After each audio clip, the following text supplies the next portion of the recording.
It's day two in the biggest insider trading trial in a generation. Raj Rajaratnam accused of using illegal tips from traders, friends, and corporate officials. Yesterday, I sat down with a fund-of-funds manager. I asked her how she picks the hedge fund managers she gives business to. Jane Buchan is the co-founder and CEO of Pacific Alternative Asset Management Company. She's responsible for $10 billion of hedge fund investments, 70% of which is pension money. She told me that at PAAMCO, she stays focused on the portfolio of the funds more than any one manager. We've always had position-level transparency. Look, our clients are fiduciaries for the retirees of the world, and if we don't understand what the positions are, how are you going to evaluate the portfolio? It's actually over the years gotten progressively easier to get those positions, and so when we evaluate a manager, first and foremost, what we're interested in is the portfolio, because it's the portfolio that's going to generate returns, and I think that's a little different than most people are interested in the investment firm. Like all others, the hedge fund business is functioning in an increasingly competitive environment. Do you see funds performance fees decreasing? And as a fund of funds, does PAAMCO negotiate fees? Yeah, I've been working in the hedge fund space with large pension plans since 1987, and about the only constant is that fees and expenses keep rising, contrary as the market has grown. It is quite an issue. I think that's one of the big roles of fund of funds. For example, when we hire a manager, we're typically giving several $100 million, which means we can really negotiate fees down. We're very aggressive on that. We tend to play in the smaller managers.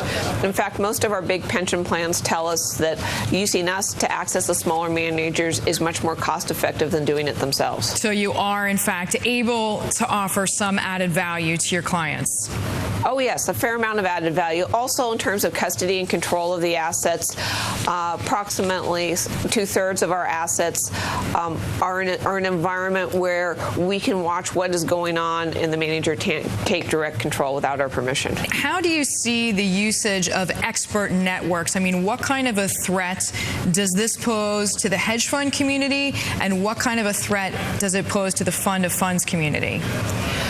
Obviously, there's a fair amount of controversy about this in terms of the expert networks.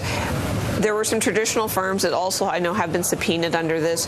We've tended to stay away from firms that use a lot of outside research. I'm not saying that occasionally a manager doesn't use that, but we've tended to look for managers where they're doing their own fundamental analysis, and so we try to stay away from that. Is this time of investing, based on your 25 years of experience in the business, like any other that you've seen? No, and that's what keeps it exciting and new. Having sat in the same circumstance, whether it's 94 or 98, people always say rates will go up X, and it'll take a year and a half to do it. All I know is that they stay low for a long, long period of time, and then when they move much faster than the average person would have ever predicted.